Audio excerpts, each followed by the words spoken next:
Este é o traje que vestiam os penitentes que iam para os autos de fé, ou seja, as cerimónias em que se executavam as sentenças da Inquisição. Pensar na Inquisição ainda hoje nos provoca um arrepio. Mas é provável que tenhamos sobre este assunto muitas ideias que talvez não correspondam à verdade. E uma dessas ideias é a de que a Inquisição em Portugal se deve ao fanatismo religioso, à estupidez e à ganância de um homem, o governante que a trouxe para cá, e assim deu início a um longo reinado de obscurantismo e de terror.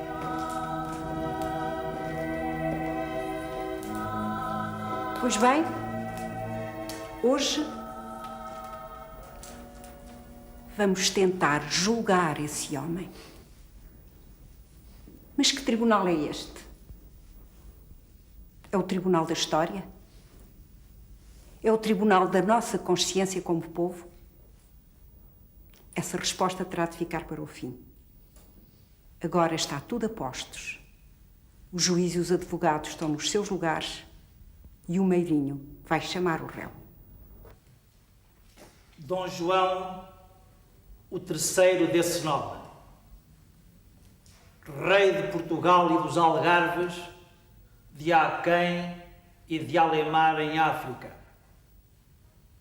senhor da Guiné e da conquista e navegação e comércio, da Etiópia, da Arábia, da Pérsia e da Índia.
Senhor Dr. Juiz, a identidade e a condição do arguido dispensam de responder às perguntas da praxe.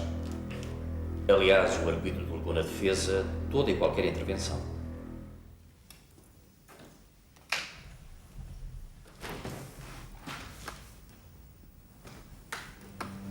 O réu, nascido na Alcáçova de Lisboa, a 6 de junho de 1502, e aclamado rei em 19 de dezembro de 1521, é acusado de, no princípio do ano de 1531, ter solicitado ao Papa Clemente VII o estabelecimento em Portugal do Tribunal Eclesiástico do Santo Ofício, também chamado Tribunal da Inquisição. Perante a clara oposição da Santa Sé, não poupou diligências, nem subornos, nem intrigas para alcançar os seus fins. O que veio a acontecer em 1536, sob o pontificado de Paulo III. A acusação provará que o réu agiu por fanatismo religioso, pela vontade de afirmar o seu poder absoluto e pelo desejo de se apoderar dos bens dos judeus portugueses, já então convertidos à força e chamados cristãos novos. Provaremos que o réu descurou gravemente o governo do país para se aplicar a policiar a consciência dos seus súbditos e a perseguir e queimar inocentes. Em sua defesa, só podem erguer-se os que pensam, como Alfredo Pimenta, que em 1936 classificava a Inquisição, e cito, como um higiênico tribunal e falava da malária judaica. A acusação provará que o reinado de Dom João III foi verdadeiramente o reinado da Inquisição, o reinado da treva.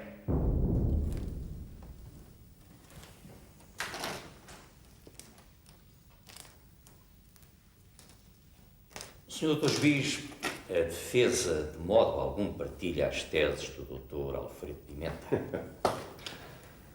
A defesa não pretende resgatar a Inquisição. Apenas demonstrará que esse tribunal tem que ser encarado na sua perspectiva histórica. E ao assumir esta posição mais esclarecida, revelará certas verdades incómodas. A defesa empenha-se tão somente em revelar a personalidade do arguido, a sua ação e as suas motivações.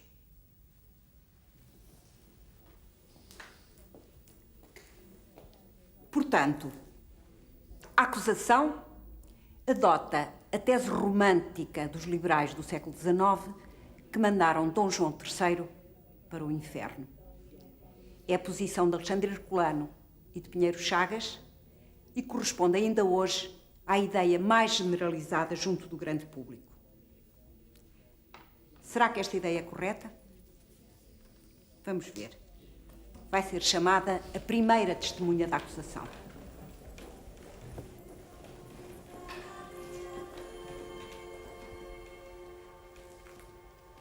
Cardeal Dom Miguel da Silva, Bispo de Viseu.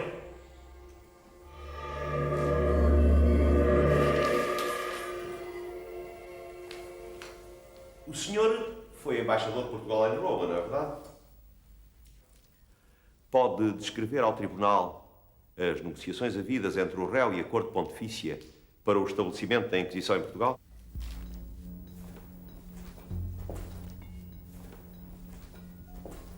Responda, por favor. No princípio de 1531, El Rei ordenou ao novo embaixador, o Dr. Brás Neto, que pedisse muito em segredo a sua Santidade Clemente VII o estabelecimento do Tribunal do Santo Ofício em Portugal. Ah, em segredo. E o pedido foi aceito? Não. O cardeal Santiquatro, que era muito influente, afirmou que o verdadeiro motivo do pedido era a confiscação dos bens aos cristãos novos, de como se fazia em Castelo. O Sr. Dr. Juiz, pede-se aqui a simples opinião de uma testemunha hostil. Eu formulo a pergunta. Conhece algum facto que possa indiciar o motivo? O pedido foi feito em 1531. Ora, no ano seguinte, El Rei publicou uma ordenação proibindo aos cristãos novos a transferência de bens para o estrangeiro e a saída do reino. E o cardeal Santo IV foi o único a opor-se. Em suma, Roma opunha-se. Mas afinal, o Papa Paulo III, na sua bula de 23 de maio de 1536, acabou por instituir o Tribunal do Santo Ofício em Portugal. Como foi isso possível? El Rei Dom João III teve o apoio do Imperador Carlos V, que precisava do apoio naval português para a sua guerra no norte da África. E depois, El Rei subornou várias personalidades da corte pontifícia. Subornou. E essa informação era correta? Era. Fale-nos agora das suas relações com o réu. El Rei Dom João III odiava. Aliás, mandou-me regressar a Lisboa ao saber que o Papa Clemente VII queria fazer-me cardeal. Mas não foi Paulo III. Isso foi mais tarde. Nessa altura eu obedeci e vim para Lisboa. Depois, quando Paulo III, mais tarde, me proclamou cardeal, El Rei retirou o seu embaixador, demitiu-me de todos os meus cargos, confiscou-me os meus bens, retirou-me a minha nacionalidade, até ordenou que me assassinassem. Sr. Dr. Juiz, a resposta não pode ser considerada. Nos primeiros anos, a Inquisição foi praticamente inoperante. Exato. A Inquisição só começou a queimar as pessoas quando passou a ser dirigida pelo irmão do réu, o futuro cardeal do rei, Dom Henrique. Isso foi em 1539. No ano seguinte, a testemunha já estava em Itália e não voltaria a Portugal. Muito bem. Não tenho mais perguntas.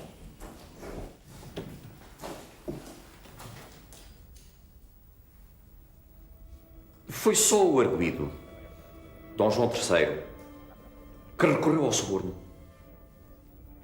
Não é verdade que o cardeal Santo IV estava ele próprio comprado pelos cristãos novos e que depois se vendeu ao embaixador de Portugal e mudou de campo? Isso prova que eu disse a verdade. Não toda.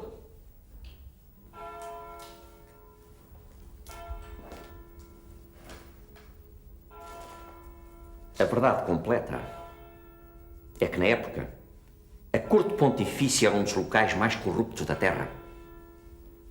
Até Clemente VII recebeu dinheiro dos cristãos novos.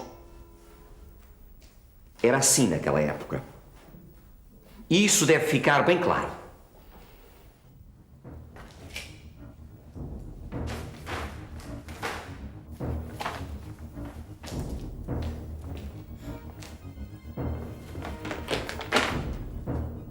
Clemente VII foi eleito Papa na noite de 18 para 19 de novembro de 1523. Ora, a carta em que o arguido chama a testemunha a Lisboa é do dia 21 desse mês. O rei não podia ainda saber de nada. Mas por que razão chamou ele o seu embaixador? Por ódio?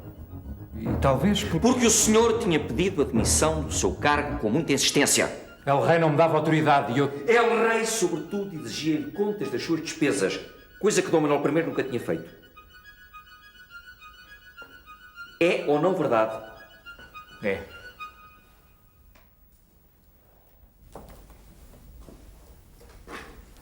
Mas quando voltou a Lisboa, o rei fez de si bispo de Viseu e escrivão da Puridade, o cargo mais importante do governo. É ou não verdade? Sim. Basta o sim. Eu não tenho mais perguntas.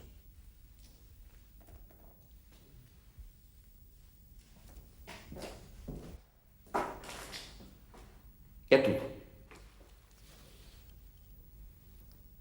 Chamo de pôr Damião de Góis.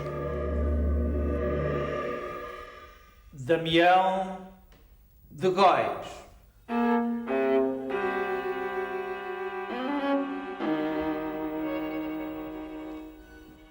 A testemunha é uma das figuras mais notáveis do século XVI. Foi conhecido e admirado em toda a Europa. Foi um dos espíritos mais brilhantes da sua época. Peço-lhe que descreva o que passou às mãos da Santa Inquisição. Fui denunciado 3 vezes à Santa Inquisição. Denunciado por quem? Pelo jesuíta Simão Rodrigues, confessor do infante Dom João, o herdeiro da coroa. Conhecia bem esse Simão Rodrigues? Éramos amigos. Bela amizade. E o que se passou então? A princípio, o Santo Ofício não deu seguimento à denúncia. Mas ele voltou a insistir e eu acabei por ser preso anos mais tarde. E quem te pôs contra si? Várias pessoas. Entre elas o meu genro, Luís de Castro, por causa de uma questão de partilhas. Eu ia depor nessa demanda a favor do meu filho, mas acabei por ser preso. Claro, a Inquisição também servia para essas intrigas. E o seu julgamento? Contei-lhes a minha vida, pedi-lhes perdão pelos meus pecados, implorei-lhes misericórdia, mas... Pecados. Mas então era pecado ser-se amigo de Erasmo de Roterdão, por exemplo, como foi o seu caso? A Inquisição, naquela altura, já tinha queimado muita gente. E eu sentia-me velho. Estava doente. Cedia ao medo. Mas os inquisidores não se deram por satisfeitos. O processo foi longo e bastante doloroso. Compreendo. E o que se passou depois? Fui condenado a cárcere perpétuo. Cárcere perpétuo. Um homem como Damião de Góis. Terminei.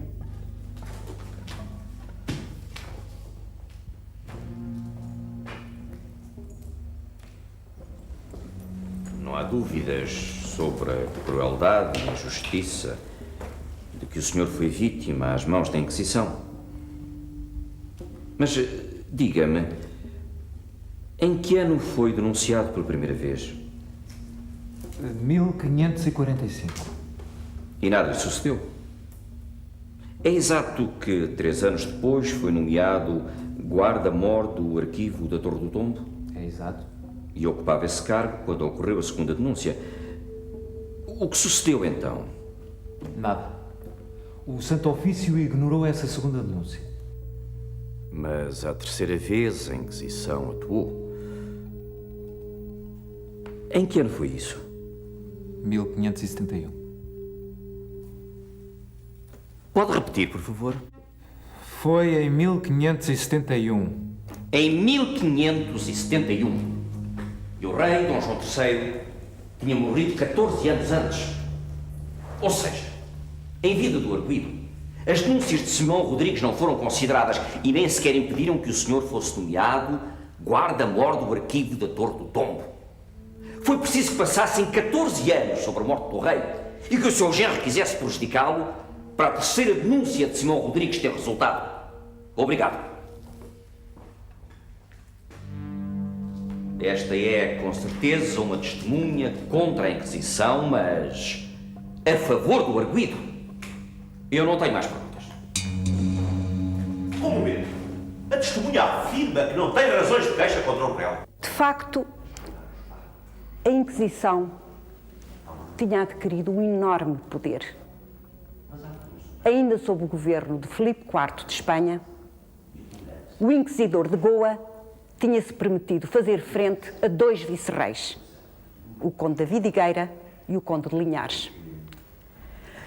Quanto a Dom João IV, ele precisava absolutamente do apoio de grandes mercadores e banqueiros que financiassem a compra de armas e navios. Ora, nessa época, quase todos os grandes homens de negócios portugueses eram cristãos novos. E muitos deles apoiaram, de facto, o nosso rei. Pois bem, a Inquisição perseguiu-os sistematicamente, usando a velha acusação contra os judaizantes. Foi assim, por exemplo, que prendeu o banqueiro Duarte da Silva quando ele ia conceder ao rei um crédito para a compra de fragatas na Holanda. Dom João IV só conseguiu libertá-lo 5 anos depois e apressou-se a fazê-lo sair do país para que não continuassem a persegui-lo. Hoje, É difícil compreender como podia um tribunal destes exercer um poder tão monstruoso. Chamo a primeira testemunha da defesa.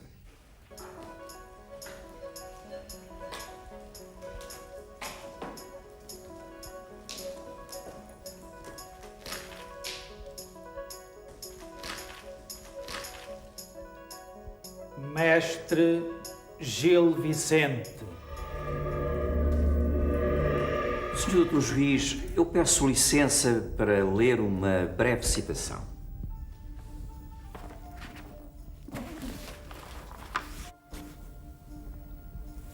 Pelos santos evangelhos, que eu o diga a teu cunhado, ó filho de puta pelado, e tu juras como os velhos.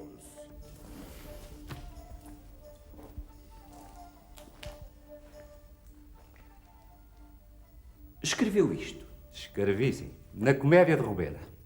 Mas escrevi muito mais. E foi tudo representado no passo.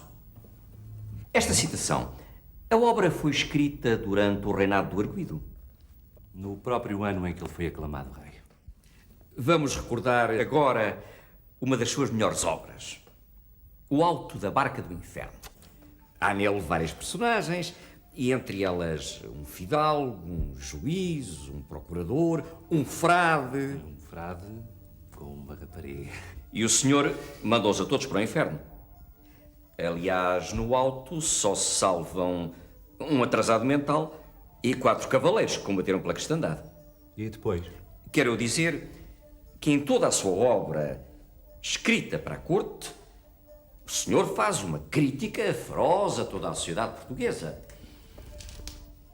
Há também uma carta que escreveu a Dom João III. Por causa do terremoto em Santarém.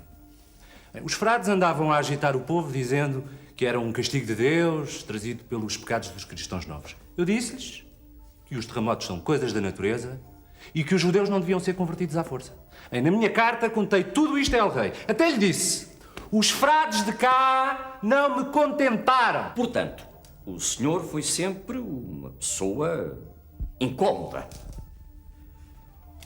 O rei, alguma vez o castigou por isso? A mim, nunca. El Rei Dom João III sempre me protegeu, assim como seu pai, El Rei Dom Manuel. Não tenho mais perguntas. É agora a minha vez de falar nas datas. Recorda-se da bula pontifícia que instituiu a Inquisição? Recorda-se do ano? Isso havia de ser em 1536. Exatamente. E em que ano foi representado o seu último auto? Nesse mesmo ano. Não deixa de ser curioso. Mestre Gil Vicente abandona o teatro no ano em que a Inquisição chega a Portugal. Aliás, ao que parece, Mestre Gil Vicente, já nessa altura, tinha entrado numa certa obscuridade. Talvez o resultado de um espírito demasiado livre. Senhor Dr. Juiz, o meu douto colega precisa de atualizar os seus conhecimentos. Alguns historiadores apontam para a hipótese de Gil Vicente, no fim da vida, ter caído em desgraça, talvez por influência da Inquisição. Mas consideremos este facto. Em 1562, 5 anos depois da morte de Dom João III, a rainha viúva, Catarina de Áustria, patrocinou a publicação da sua obra completa. E mais, o tão falado Eclipse de Gil Vicente começou em 1533. Ora, foi recentemente encontrado na Biblioteca da Ajuda um documento atestando que em 1534 Gil Vicente foi nomeado mestre de retórica do Paço. Esse documento mostra claramente que Gil Vicente foi sempre, até ao fim, protegido por Dom João III. Mas continuemos a examinar a ação do arguido. Chamo o matemático Pedro Nunes. Doutor Pedro Nunes. Devo recordar que esta testemunha gozou sempre do maior prestígio na corte. É um caso típico da política cultural seguida pelo arguido. Sr. Juiz, mais uma vez fugimos à questão central. Já se sabe que a reforma da universidade foi importante e que o réu fundou vários colégios. Mas também se sabe que muitos professores foram presos pela Inquisição. E não eram judeus. Mas a Inquisição era muito mais abrangente. Era judeus, luteranos, hereges, bruxas, adultos, homossexuais. E esta é a questão. A perseguição dos cristãos novos, antes de mais. Mas também a polícia do pensamento. Posso interrogar a testemunha?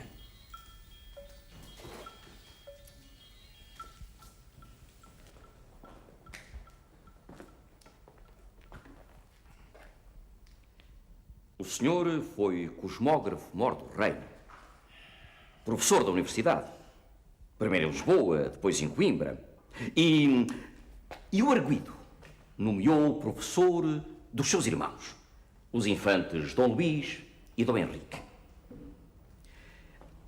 É verdade que gozou sempre do maior prestígio na corte portuguesa? É verdade. Tanto no tempo de El-Rei Dom João III, como no de El-Rei Dom Sebastião. Só mais uma pergunta. Qual é a sua origem? Eu refiro-me à sua origem social e cultural. Isto é, eu refiro-me a... Compreendi a pergunta. Eu sou de origem judaica. Sempre fui um bom cristão, mas um cristão novo. Eis o que eu queria ouvir. Eis o que eu queria que o tribunal ouvisse.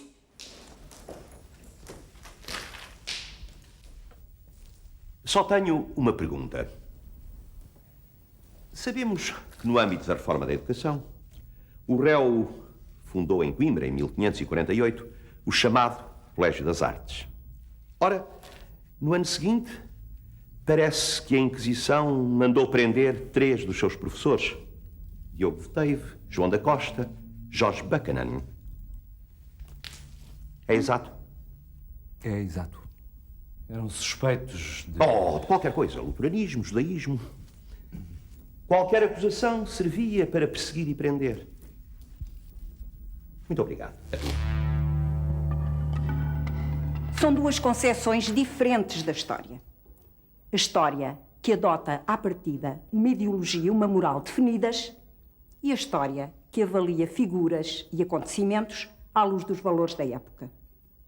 Mas chegou o momento mais importante, as alegações finais.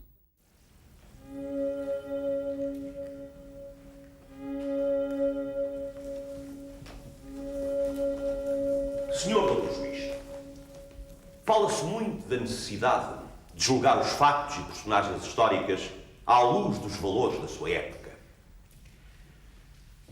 Mas há valores humanos intemporais. A bondade e a tolerância, por exemplo. Em 1506, no célebre domingo de Pascuela, quando a população de Lisboa, incitada por frades dominicanos, chacinou milhares de cristãos novos, houve cristãos velhos que defenderam as vítimas. Não tentemos esconder a verdade. No reinado de Dom João III, a Inquisição foi tão sinistra e prejudicial como nos reinados seguintes e teve a total cumplicidade do réu. Não, Sr. Juiz. Os casos isolados de tolerância não passam de condescendências pontuais. Durante o governo do réu e sob a sua autoridade opressiva e centralizadora, a Inquisição não só lançou as sementes do terror futuro, como iniciou logo a sua ação, perseguindo, expoliando e queimando inocentes. Sr. Doutor Juiz, não tenho quaisquer dúvidas, e este tribunal também não as terá, de que o reinado de Dom João III foi verdadeiramente o reinado da treva. Dom João III trouxe a Inquisição, mas agiu como homem da sua época, não como um monstro fanático. A sua política cultural foi notável. Os letrados, os artistas, os cientistas foram protegidos. Qual é o fanático que faz tal coisa? A acusação não crê que ele se preocupasse com as almas dos cristãos novos. Mas essa motivação era sincera na época. Quanto à Inquisição, no reinado do arguido, tenebrosa, sim, mas comparativamente pouco feroz. Em 21 anos, realizaram-se 20 autos de fé e foram executadas 30 pessoas. 30 pessoas em 21 anos é mau, mas convenhamos, é pouco. E formulo então esta pergunta: é possível condenar o arguido? A verdadeira questão é esta. Pode haver um veredito. Quem é este juiz? Que tribunal é este? Só pode ser o tribunal dos nossos preconceitos e das nossas ideias feitas. Dom João III foi simplesmente um homem do seu tempo, bem intencionado e de espírito mais aberto do que muitos afirmaram e do que as pessoas ainda hoje pensam. Sem qualquer dúvida, a Inquisição Católica foi uma instituição sinistra. Tão sinistra como as outras várias Inquisições que então existiram na Europa. Mas o que verdadeiramente assusta na ideia da Inquisição é que ela parece traduzir uma tendência latente no homem.